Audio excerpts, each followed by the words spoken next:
তবে ওমর রাদিয়াল্লাহু আনহুর ঘটনাগুলো এক্সেপশনাল। কারণ কি? যেমন তিনি একদিন রাত্রেবেলা ঘুরছেন অলিতে গলিতে, এই ঘটনা আপনারা সবাই জানেন মনে, কান্নার আওয়াজ শোনা যাচ্ছে, কান্নার আওয়াজ।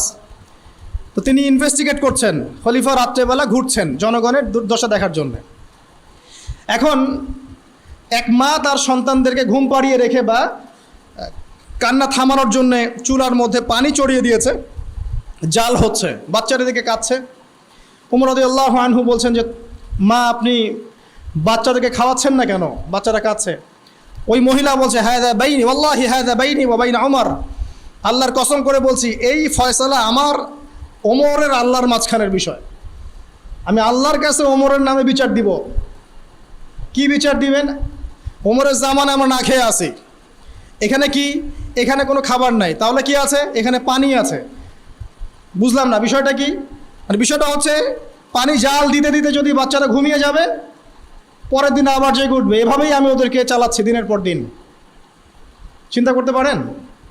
এই কথা শোনার সাথে সাথে ওমর রাদিয়াল্লাহু আনহুর কলিজা কেঁপে উঠল। পায়ে আবার মদিনায় গেলেন, বাইতুল মাল যেখানে থাকে সেখান থেকে ময়দা বা আটা বা এইসবের বস্তা নিজের কাঁধে উঠালেন, নিজের কাঁধে।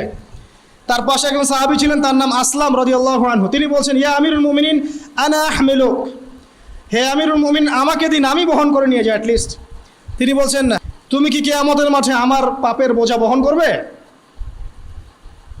নিজের হাতে বহন করে সেই মহিলার বাসায় গেলেন, নিজের হাতে রান্না করিয়ে বাচ্চাদেরকে খাওয়ালেন। এরপর আল্লাহর কাছে দোয়া করছেন, আল্লাহ আমি আমার সাধ্যমতো চেষ্টা করেছি, জাহাদতু মাস্তাতাতু ফাগফিরলি, আমি আমার সাধ্যমতো চেষ্টা করলাম, আল্লাহ আমাকে মাফ করে দাও। আমি কেমন করে আপনাদেরকে ন্যায় বোঝাবো, ওমর রাদিয়াল্লাহু আনহুর আদর্শ কেমন করে বোঝাবো? এগুলো হিস্ট্রি হয়ে গেছে এখন, এগুলোর সাথে বর্তমান ওয়ার্ল্ডের পলিটিক্সের কোনো সম্পর্ক নেই, অ্যাবসলিউটলি নো কানেকশন হোয়াটসোএভার। পুরো গ্লোবাল রাজনীতির কোনো সম্পর্ক নাই ওমর রাদিয়াল্লাহু আনহুর ওই খেলাফার সাথে। ওইটা সুদূর সোনালী অতীত। তবে এক্সাম্পল দিচ্ছি এই কারণে যে তারাই ছিলেন ন্যায়পরায়ণ বাদশাহ, যারা আরও সে ছায়া পাবেন ইনশাআল্লাহ, তারা আমাদের আদর্শ হওয়া উচিত। যাদেরকে আল্লাহ পাক এই ক্ষমতাগুলো দিবেন তাদের উচিত ওমর রাদিয়াল্লাহু আনহুকে আদর্শ মানা। আরেকদিন এটা শোনেন, ডেঞ্জারাস ঘটনা। ওমর রাদিয়াল্লাহু আনহুর আন্ডারে আছেন আমর ইবনে আস রাদিয়াল্লাহু আনহু, নাম শুনেছেন? আমর ইবনে আস রাদিয়াল্লাহু আনহুকে ওমর রাদিয়াল্লাহু আনহু মিশরের গভর্নর করেছেন। কিসের? মিশরের। ওই সময় তো ইসলামিক খেলাফা পুরো অর্ধবিশ্ব। এখন আমর ইবনে আস রাদিয়াল্লাহু আনহুর একজন ছেলে ছিলেন, তার নাম সম্ভবত মুহাম্মদ বা অন্য কিছু হবে, আমার ঠিক মনে নেই। তো সে কি করতো, সে তার বাবার পাওয়ারে চলতো। চলে না অনেকে এখন? পাওয়ারে চলে না? আচ্ছা, ভয় পাচ্ছেন নাকি? আচ্ছা, সত্য কথা। তো এরপরে সে কি করতো, জনগণের উপর ওর পাওয়ারটা খাটাতো। আমার বাবা গভর্নর, তুমি জানো? আমার সাথে বার্গেটিং করো, আমার বাবা গভর্নর, তুমি জানো? এইভাবে সবার সাথে ডিল করতো। তো একদিন মিশরের এক কিপ্তি বলা হয়, খ্রিস্টান, সে মুসলিম না, তাকে সে খুব মাইর দিছে আর কি। মাঝে মাঝে দেয় না মাইর, এখন তো হল টলেও ঢুকায় মাইর দিচ্ছে আর কি। এক বেচারাকে তো মেরেই ফেলাই দিল, শেষ। মনে আছে? আচ্ছা, যাই হোক, এখন সে বিচার দিতে যাচ্ছে আমর ইবনে আসের কাছে, কিন্তু লোকজন বলছে আমর ইবনে আসের কাছে বিচার না দিয়ে তুমি বরং ওমর ইবনুল খাত্তাবের কাছে যাও, কারণ সে একজন ন্যায়পরায়ণ শাসক।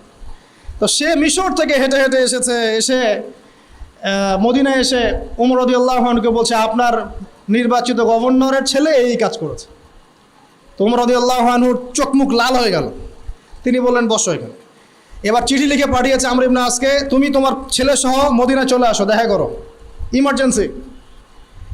এবার সে আসলো, মসজিদের মধ্যে সবাইকে নিয়ে বসা, বড় বড় সাহাবীরা মসজিদে বসে আছেন, আমর ইবনে আস পাশে, তার ছেলে পাশে, ওই মিশরের কিপ্তি আইনাল কিপ্তি। এবার কিপ্তি আসছে, এসে বসলো, বলছে বলো কি সমস্যা? তখন কিপ্তি বলছে ইয়া আমিরুল মুমিনিন, এ আমার উপরে আমাকে মেরেছে, ওয়াকাদ দরাবানি, সে আমাকে মেরেছে, বিফাদলি সুলতানি আবি, তার বাবার কর্তৃত্বের ফলে। আচ্ছা, এখন ওমর রাদিয়াল্লাহু আনহু নিজের হাতে যে লাঠিটা থাকে ওইটা ওই কিপ্তিকে দিয়ে বলছেন যে ইদরিব ইবনুল আকরামিন, সবার সামনে এখন এই সম্মানিত ছেলেকে পিটাও তুমি। চিন্তা করতে পারেন? সবার সামনে এখন তুমি সম্মানের ছেলেটাকে পিটাও, ইদরিব ইবনুল আকরামিন। সে সবাই থতমত যে কি ব্যাপার, আমর ইবনে আসের ছেলেকে সবার সামনে মারা হবে? ইদরিব ইবনুল আকরামিন, আবার জোরে বললেন মারো, সম্মানের ছেলেকে এখনই মারো।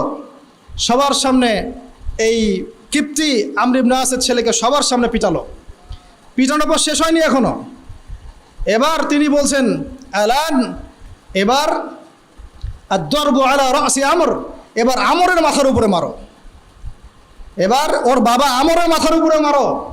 ওয়াল্লাহি মা দরাবাকা ইল্লা বিফাদলি সুলতানিহি, আল্লাহর কসম করে বলছি সে তার বাবার ক্ষমতার বলেই তোমার উপর হাত তুলেছে, ওকেও মারো। চিন্তা করতে পারছেন?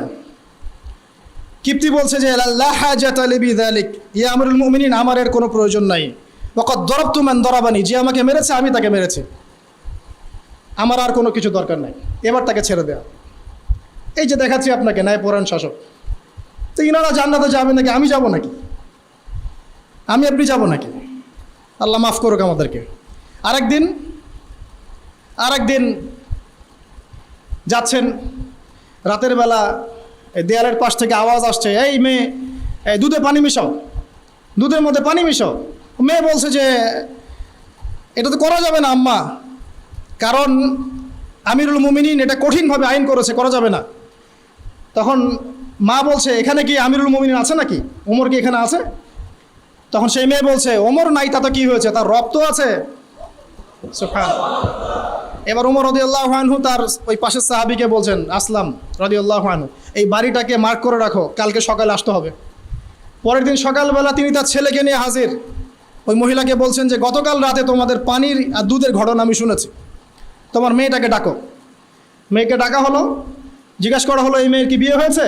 তার মা বলছে না, যে আমি আমিরুল মুমিনিন আমার ছেলের বিয়ের প্রস্তাব নিয়ে এসেছি তোমার এই মেয়ের সাথে। সুবহানাল্লাহ। হিস্ট্রির অনেক কিতাবে আছে যে এই মেয়ে পরবর্তীতে এই মেয়ের গর্ভ থেকে ওমর বিন আব্দুল আজিজের যে লেগেসি এটা বের হয়েছিল, তিনি আরেকজন ন্যায়পরায়ণ শাসক ছিলেন। তো এই হচ্ছে অবস্থা তাকওয়া দেখে। এরকম অনেক ঘটনা আছে। একটা আছে ইয়েমেন থেকে একবার অনেক সুগন্ধি এসেছে উমর রাদিয়াল্লাহু আনহুর যুগে, হাদিয়া। তো উমর রাদিয়াল্লাহু আনহুর স্ত্রী আতিকা তিনি বলছেন যে ইয়া আমিরুল মুমিনিন, আমাকে দিন, আমি এটাকে সুন্দর করে ডিস্ট্রিবিউট করে দিচ্ছি, সবার মাঝে সুন্দর করে ভাগ বন্টন করে দিচ্ছি। উমর রাদিয়াল্লাহু আনহু বলছেন আতিকা ছাড়া আর কে আছো যে এটাকে ভাগ করতে পারবে? তখন তিনি বলছেন আমিরুল মুমিনিন, আমি ভাগ করলে কি সমস্যা? তখন তিনি বলছেন যে তুমি ভাগ করতে গিয়ে কিছু আতর নিজের হাতে লেগে থাকতে পারে, সেটা তুমি ব্যবহার করে ফেলতে পারো।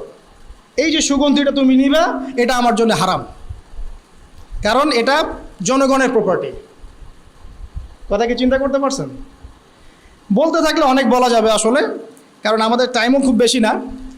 ওমর রাদিয়াল্লাহু আনহুর জীবনী নিয়ে ইনশাআল্লাহ আপনাদের সামনে একটা স্বতন্ত্র খুতবা আসবে ইনশাআল্লাহ তাআলা। আল্লাহ পাক তৌফিক দান করুন, আমিন। তো একটা কথা বলতে যাচ্ছিলাম যে ইমামুন আদিল যারা থাকবেন তাদেরকে আল্লাহ রাব্বুল আলামিন কিয়ামতের মাঠে নূরের মিম্বর দিবেন এবং আরশের নিচেও ছায়া দিবেন। যাকে আল্লাহ পাক যে সেক্টরে দায়িত্বশীল করেছেন তাদের জন্য একটাই নসিহত, সেটা হলো ইত্তাকি দাওয়াতুল মাজলুম। মাজলুমের দোয়া থেকে তোমরা বেঁচে থাকো, মাজলুমের দোয়া থেকে তোমরা বেঁচে থাকো। মুয়াজ বিন জাবাল রাদিয়াল্লাহু আনহুকে নবী সাল্লাল্লাহু আলাইহি ওয়াসাল্লাম বলেছিলেন, হে মুয়াজ, তোমাকে ইয়েমেনের শাসনকর্তা করছি, কিন্তু মাজলুমের দোয়া থেকে বেঁচে থাকো, কারণ লাইসা বাইনাহা ওয়া বাইনাল্লাহি হিজাব, কারণ এর মাঝে আল্লাহর মাঝে কোনো পর্দা থাকে না। তো যদি আপনি ন্যায় বিচার করতে পারেন ইনশাআল্লাহ কিয়ামতের মাঠে আপনি আরশের ছায়া পাবেন। যদি না পারেন তাহলে ওয়াল্লাহি আল্লাহর কসম করে বলছি কঠিনতম আযাব অপেক্ষা করছে, এবং সেখান থেকে কেউ বাঁচাতে পারবে না, কেউ না। আল্লাহ পাক আমাদের সবাইকে এই বিষয়ে সচেতন থাকার তৌফিক দান করুন।